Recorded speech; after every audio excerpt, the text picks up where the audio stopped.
இதே வந்து ரோடு இதுங்க இங்க பார்க்கிங் இது பண்ணல சரிங்களா.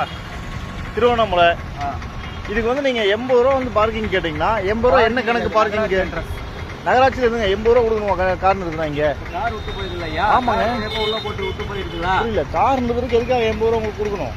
கார் எங்க விட்டு எங்க போயிட்டு வரீங்க? முதல்ல கோயிலுக்கு போயிட்டு வரோங்க. எங்க எப்போ போனீங்க? காலையில போனோம். காலைல போட்டு நாங்க எங்க போனோம்? உங்களுக்கு என்னங்க, நீங்க போலீஸ்காரா இல்ல இந்த இடம் உங்களுக்கு ஏதாவது பட்டா போட்டு கொடுக்குறாங்க? கான்ட்ராக்ட் எடுத்துக்கிறோம். புரியுங்களா? நீங்க கான்ட்ராக்ட் கிடையாது. சரி, போலீஸ்காரங்க இறங்குங்க. நாங்க காரை நான் நிறுத்திட்டு எங்க போயிட்டு வரீங்கன்னு கேட்டீங்கன்னா என்ன அர்த்தம்? நான் எங்கேயுமே போயிட்டு வருவாங்க. ஆமாங்க, கோயிலுக்கு போயிட்டு வந்தா நான் இங்க விட்டுருக்கேன். இங்க விட்டுருக்கல உங்களுக்கு என்னங்க பிரச்சனை? கான்ட்ராக்ட் எடுத்துக்கிட்டு முனிசிபல் என்ட்ரன்ஸ் அதுக்கு எதுக்கு 80 ரூபா கேக்குறீங்க? மாநகராட்சி ஆயிடுச்சு. சரிங்க, மாநகராட்சி 80 ரூபா. சரி, கவர்மெண்ட்ல உங்களை வாங்க சொல்லியிருக்காங்களா? ஆமாங்கய்யா. யார் கான்ட்ராக்ட் எடுத்திருக்காங்க? கான்ட்ராக்ட் பேர் கான்ட்ராக்ட் காட்டுங்க. கான்ட்ராக்ட் பேர் காட்டுங்க. யாரு பேர் காட்டுங்க. இது இது என்ன? இதுல என்ன இருக்கு? கான்ட்ராக்ட் பேர் இல்ல, எதுவுமே இல்ல. நகராட்சி. இது என்ன நுழைவு கட்டினா எங்க போறதுக்கு? ஏதாவது ஏரியா போட்டுருக்கீங்களா? ஆமா, சொல்லுங்க. எந்த ஏரியா? திருவண்ணாமலையில எந்த ஏரியா போட்டிருக்கீங்க? திருவண்ணாமலை இது கார்பஸ் சென்டர்ஸ். திருவண்ணாமலையில கார் என்ட்ரன்ஸ் ஆனா உங்களுக்கு 80 ரூபா பணம் கட்டணுமா?